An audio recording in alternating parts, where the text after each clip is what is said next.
guys কথাটো মানে হ'ল আজি মই চ'ল' ট্ৰিপ কৰি যাই আছোঁ বৰপেটা কাৰণ আমাৰ বাৰ বিয়া আহি আছে বহুত টাইম ট্ৰেভেল কৰি মই নামি গ'লোঁ দেন ৰিক্সা ল'লোঁ আৰু এটা ইনচিডেণ্ট হ'ল কি হ'ল জানেনে যে এই বেগখন মোৰ এই ট্ৰলিটো এই বেগখন আৰু মই যোনটো টি চাৰ্ট পিন্ধি আছোঁ সেই টি চাৰ্টটো কালাৰ ছেম হৈ গ'ল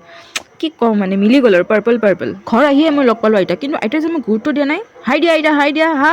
য়েছ গুড তাৰপিছত ভিতৰত সোমাই মই ককাক লগ কৰিলোঁ আকৌ অকণমান দেৰি পিছত মানে আন্ধাৰে হ'ল আমি যাব ওলাইছোঁ মানুহ মাতিবৰ কাৰণে তাই আৰু মই এটা ষ্টাৰ্ট দিলোঁ কাৰণ বেছি দিন নাই আৰু মানুহ মাতি মানে ইমান খোৱালে এইটো কাম মানে বিৰাট বিৰক্তিকৰ আৰু তাৰপিছত আহি এতিয়া আমি আৰু ওলাইছোঁ ৰাতি ভাত খাব নিমন্ত্ৰণ আছে কইনা ভাতৰ লগত দুটা বডিগাৰ্ডো আহিছে আইতা তোমাৰ কইনা ভাত খাইছা নেকি আগতে খাইছা না তোমাৰ বিয়াত খাইছোঁ